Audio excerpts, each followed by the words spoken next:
오늘 복음으로부터 시작되어지는 마가복음 말씀인데, 우리가 복음서라고 하는 책은 이 마태, 마가, 누가, 요한 복음 이렇게 되어져 있고, 간단하게 이야기하면 예수님 이야기라고 보면 되는데, 마가복음이 복음서 중에서 가장 처음 기록된 복음서라 얘기하고, 또 분량도 가장 짧고 전개도 아주 빠르게 전개가 됩니다.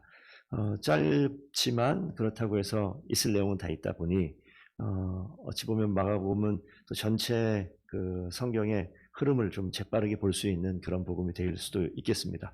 오늘 1장 1절에서 이렇게 시작하는 것이 참 의미 있죠. 오늘 사실 1장 1절 하나의 말씀만 가지고도 좀 볼 수 있겠는데, 보시면 하나님의 아들, 같은 뜻이죠. 예수 그리스도. 예수 그리스도는 하나님의 아들이다. 예수 그리스도의 복음의 시작이다. 그러니까 복음은 예수 그리스도에 관한 이야기다. 하나님의 아들 되신. 그래서 하나님의 아들이신 예수. 그래서 마태복음에 보면 예수님의 이름 뜻이 나와요.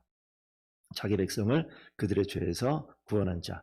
그러면 이 예수 그리스도 하면 예수님은 이름이고 그리스도는 직분이라고 얘기도 합니다. 메시아라는 뜻이고 그리스도. 그러니까 예수님, 하나님 아들이신 예수님, 그분이 이 땅에 오셔서 직분, 이 역할을 하셨는데, 그리스도의 세 가지 삼중직 이렇게 얘기하죠. 선지자로서의 역할, 그 다음에 제사장으로서의 역할, 왕으로서의 역할들을 감당하셨다. 그래서 이 복음, 이 기쁜 소식을 이루시는 하나님의 뜻이 전개되어져 있는, 그러니까 이 한 줄 안에 이 마가복음 전체의 내용이 한 줄로 표현된 거죠. 그래서 왕으로서의 역할을 어떻게 하셨는지, 제사장으로서의 역할을 어떻게 하셨는지, 선지자의 역할을 어떻게 하셨는지 기록이 쭉 나와져 있습니다. 그래서 이 사실 오늘 읽은 본문까지는 예수님 등장하기 직전 복음의 시작이다라고 이야기하는데, 이 복음은 어디서 시작되느냐? 예언의 완성인 거예요. 그래서 예수님이 나오기 직전에 오늘 예수님을 등장시키는 직접적인 이 예언을 하는 그 선지자,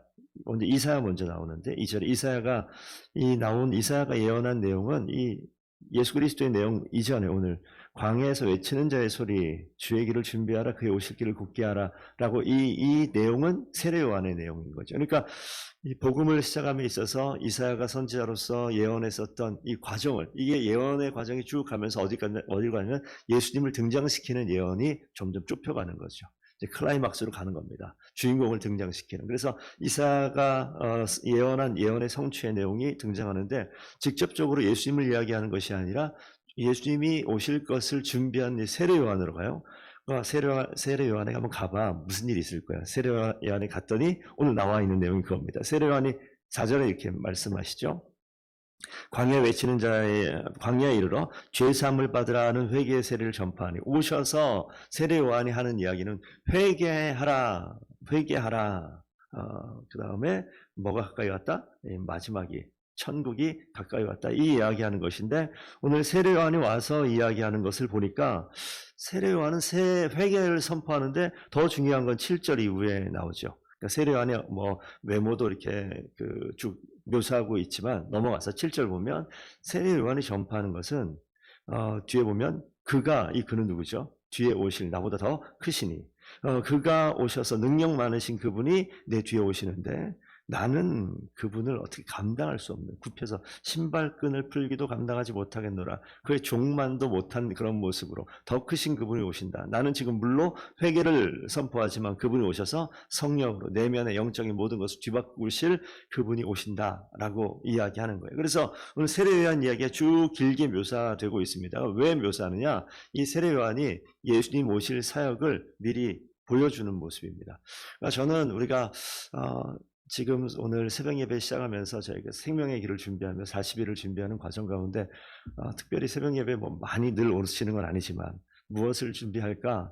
결국 저희가 이 생명의 길을 준비하면서 예수 그리스도를 알지 못하는 자들에게 예수 그리스도를 전하는 일인데, 오늘 이 본문 내용에 보시면 복음서의 결국 하나의 메시지는 예수님 이야기, 예수님 오셔서 하신 이야기, 그 내용을 보니까 우리가 이게 복음이구나라고 하는 이야기. 근데 복음이 전파되어지면서 이제 뒤에 보시겠지만 여러 사건들이 계속 반복이 되어져요. 한 개인을 향해서 한 어떤 상태가 아니라 우리가 인생을 살면서 누구나 언제라도 겪을 수 있을 만한 그러한 사건들을 여러 사람, 여러 환경, 여러 시점과 관점과 여러 배경 속에서 예수님이 하시는 일들이 기록되어져 있는 것이죠. 그러면 먼저는 우리에게 이것은 이건 누구에게 필요한 말씀이가 아니라 나에게 필요한 하나님의 음성이 될 수가 있습니다. 세례요한은 이거는 자신에게 사명으로 맡겨주신 예언의 말씀인데, 이 말씀들을 보면서 하나님께서 복음의 시작을 하면서, 오늘 뒤에 우리가 지금 오늘 읽은 본문에 안 읽었지만 바로 이 뒤에 나오면 이 예수님께서 이 땅에 오셔서 하나님의 일을 할 준비를 하잖아요. 준비를. 그게 9절부터 세례를 받으시는 것. 완전한 하나님이시면서 완전한 사람의 모습으로 이 땅에 오시고, 또 이 땅에 오셔서 40일간, 여기 아주 그냥 한 줄로 끝내버렸지만 40일간 시험 받는 내용.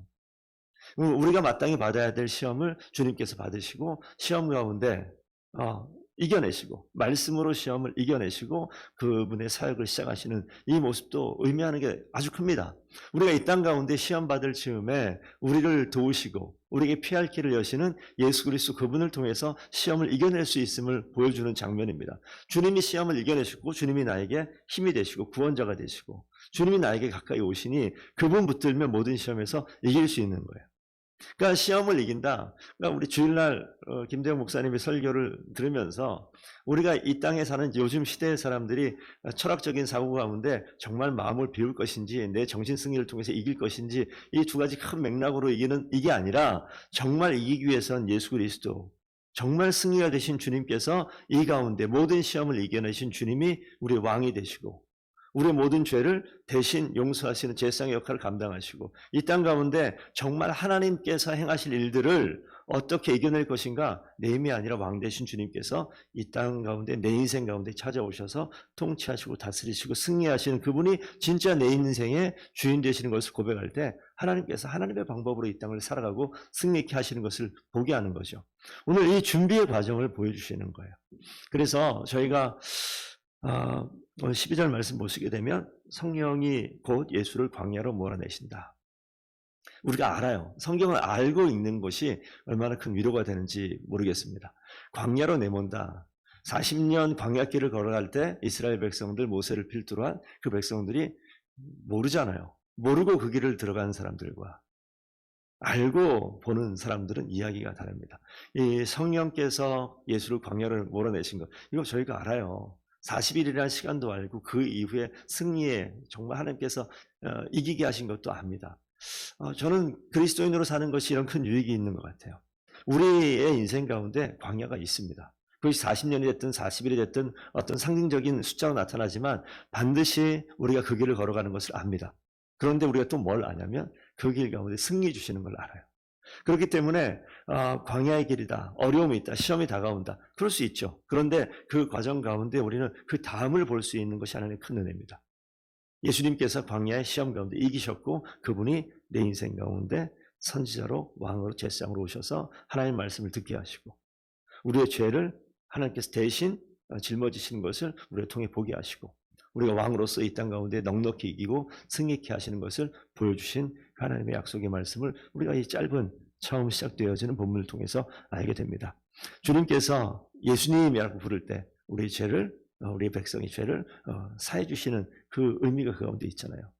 주님 나의 예수 그리스도, 당신은 나의 왕이십니다. 이 고백이 포함되는 게 너무 많은 거죠. 그리스도, 주님께서 나의 그리스도, 나의 메시아 되어 주시옵소서. 이런 고백 가운데 정말 우리의 믿음의 고백이 되어서 한 단어지만 우리 단어의 뜻을 알기에 하나님께서 행하신 그 일들을 우리가 늘 기억할 수 있는 저와 성도님 되기를 축복드립니다. 오늘 이 말씀을 이제 시작으로 예수님께서 어떤 일을 하셨는지 차근차근 보게 되실 텐데, 우리 한 가지만 잠깐 언급하고 이제 말씀 맺겠습니다. 제자들 불러요. 저는 오늘 새벽 예배 나오는 이 발걸음, 그리고 오늘 참석하신 우리 집사님, 권사님이 주님께서 우리를 제자로 부르시는 거죠. 삶의 자리에. 그냥 부르시는 거예요. 주님 만났는데 우리는 뭐 주님 생각도 안 하고 있었습니다. 그냥 있었어요. 그런데 부르세요. 부르시더니 자격이 있어서 불렀다고 안 나오는 게 전 참 의미가 있어요. 딱 봤더니 괜찮아, 쓸만해. 쟤는 아닌 것 같아. 이게 없어요. 그냥 오셔서 그냥 불러요. 그런데 부름 받았더니 하나님께서 원하시는 사람으로 하나님께서 고쳐서 쓰세요. 바꿔서 쓰세요. 이게 큰 하나님의 그 뜻이 그 가운데 보이지 않습니까? 하나님이 저를 그냥 불러요. 바꿔서 쓰시고 고쳐서 쓰시고 하나님 때에 완벽하게 사용하셔서 하나님의 뜻을 이루십니다. 그러니까 우리 성도들 바라보니까 그런 마음이 있을 때가 많거든요, 솔직히. 저분은 어떻게 하냐 이런 마음이 있을 때가 있어요. 어떡하지? 그거는 사람이면 인간이면 직관적으로 드는 생각일 수 있겠다. 약한 건 아닌데, 그런데 말씀을 통해 보면 하나님이 진짜 일하시겠구나, 이것도 보이는 거예요. 우리 교회 성도들을 그런 주님의 눈으로 바라보고 하나님께서 행하실 일들을 기대하며 기도할 수 있는 저와 성도들 되기를 축복드립니다. 그럴 때 하나님이 하신 일을 우리 모두가 찬양하며 주께 영광 돌리는 더본교회 되기를 부탁드립니다. 기도하겠습니다. 아버지 하나님 감사드립니다. 주님께서 계획하셨고 주님께서 시작하셨고 주님께서 완성하실 줄로 믿습니다. 하나님 아들 예수 그리스도의 복음의 시작이 이미 시작되었으니 하나님 더본교회 가운데 복음의 완성을 주님께서 보게 하시고 아버지 하나님 생명의 길을 준비하며 기도하는 귀한 성도들 마음 가운데 아버지 두려운 마음 사라지게 하시고 아버지 하나님 위축된 마음 없애주시고 주님께서 행하시고 승리하실 것을 기대하며 믿음으로 이 길을 걸어가고 기도하는 귀한 주의 종들 되게 하여 주옵소서. 광야의 길을 걸어도 완성시키고 승리케 하시는 주님의 약속의 말씀을 알기에 담대함으로 아버지 하나님 그 길을 걸어가게 하시고 주님이 이를 행하실 때 주님을 찬양하는 귀한 더번의 모든 성도들 되게 하여 주시옵소서. 감사하며 예수 그리스도의 이름으로 기도드리옵나이다. 아멘.